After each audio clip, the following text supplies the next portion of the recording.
Hey folks, welcome back to Tea and Tarot, where we spill the tea with tarot. So, remember to always savor your flavor. And let's get into these cards.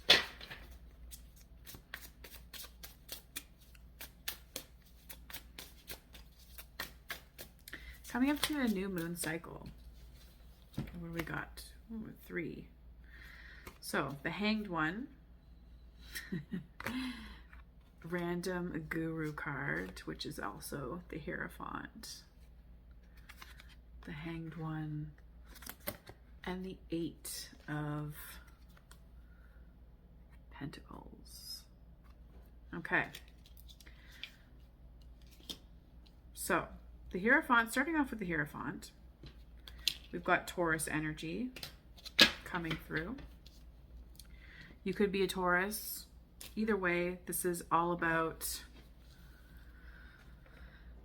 being accountable, being your own spiritual guide, or connecting with a spiritual guide who's grounded. This is all about grounding. So channeling whoever or whatever knowledge that you need in order to manifest grounded energy. This can also be contracts.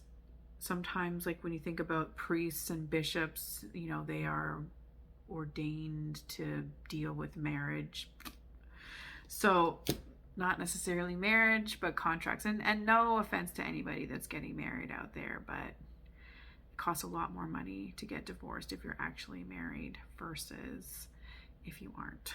Just saying. Just throwing that out there for you all. Overlooking the situation, we have the 8 of Pentacles. So we are watching our garden grow, and it's a slow process. It takes patience, and watching grass grow takes a lot longer than keeping yourself busy while the garden grows, right? Also getting back to maintaining the garden, of course. We don't want to forget about it.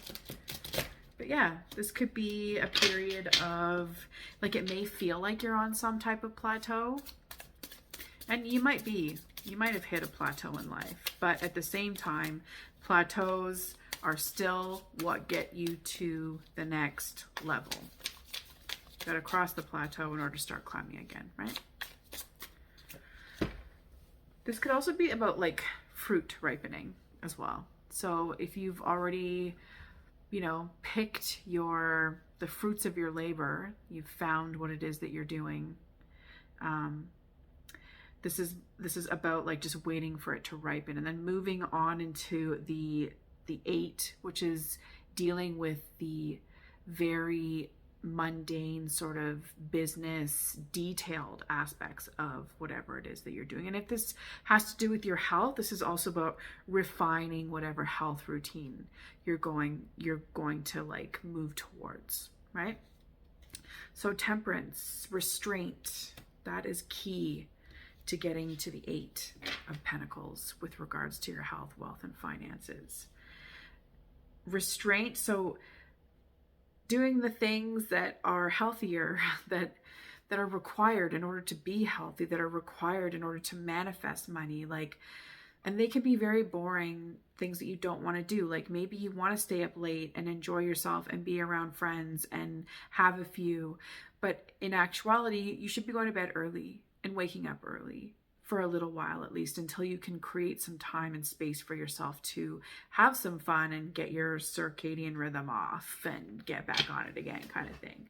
But right now, this is more like you need to go to bed, you need to refrain from, you know, doing the things that are more fun. And this could even also be like eating things that are healthier versus things that aren't as healthy. I should take my own advice, but, you know, like, what is it that people always say? Yes, like stop eating after 7 p.m., give your stomach a break. Don't eat bread or refined foods, processed foods, things like that. So restraining from the sugar, restraining from all the things that keep us in that sort of dopamine effect cycle, right? This is emotional restraint too. I see so many people just emotional react to things that are, you know, don't matter. Just taking things personally. So much in this world really just doesn't matter. And the more you emotionally react to things, the more it impairs your cognitive functioning. So that's something to think about. Coming from a place where you have an understanding of what hard times are. You know, you've been around the block, you've been exposed, you've dealt with being exposed, you've dealt with being gazed upon, with being judged, stigmatized, all the things. And on top of that, like the icing on the cake, judged, stigmatized, and all that bullshit, while dealing with like significant hardships. That is too chunky.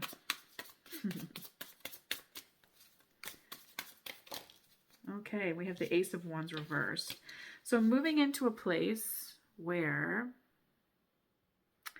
you're going to struggle a little bit in the near future. And it's not a bad struggle. It's just there's going to be a lack of energy. It could very well be just because the moon's new right now. We're dealing with a new moon, so less light, less energy, right? But I would say give yourself some time and do the things that will help you channel the fiery energy. Like, for example, lighting a candle, right? So doing things like that will help you keep that fiery energy going, or even just to activate it. And it doesn't have to be like a big ass fancy candle, like just a little tea light. That also, like, no big deal, light it up. And you can even just leave it if you have it in a proper vessel. You can leave that and it'll burn out on its own, no problem. And it's nice to even dress your candles a little bit, sprinkle some cinnamon on it or something, and some oil, any kind of oil. You can use olive oil, whatever. We got the 9 of Swords. It's reversed. That's a great way to have it. There's no anxiety in your attitude. You're content with where you're at in your situation. Now, there could be some things that you need to let go of still, because this is probably the period before the 10 in terms of your attitude and your approach.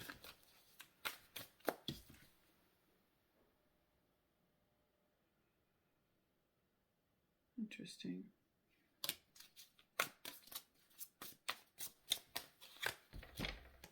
Your dreams might be something that you're okay with, even if they're nightmares, interestingly.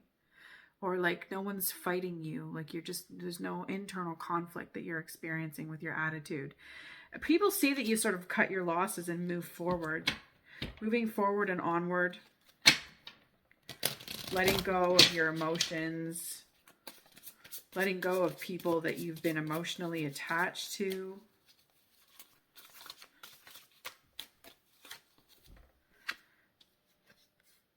This is an individual that you might be afraid of on some level, or just that you hope to not have to deal with. This could be an aspect of yourself, but this is someone who overreacts emotionally. This could be an individual that's emotionally manipulative. This could also be you being a little, like, you're concerned that your intuition, that you might not follow your intuition when you should be. That you're going to sabotage yourself on some level. But if this is an individual that you hope to not have to deal with, then by all means, like, go no contact. No one's sitting here telling you what to do, right? And then we have the Queen of Swords. So, interestingly, this also could be another individual that is like psychologically trying to mess with you. But at the same time, dealing with them or letting this aspect of yourself go is what you really need to focus on. And you have to stop being afraid of the unknown. Just embrace the unknown if that's an issue for you. Like, whatever happens is going to happen. But you have to, like, being in control of your emotions, or like just trying to not process them or overthink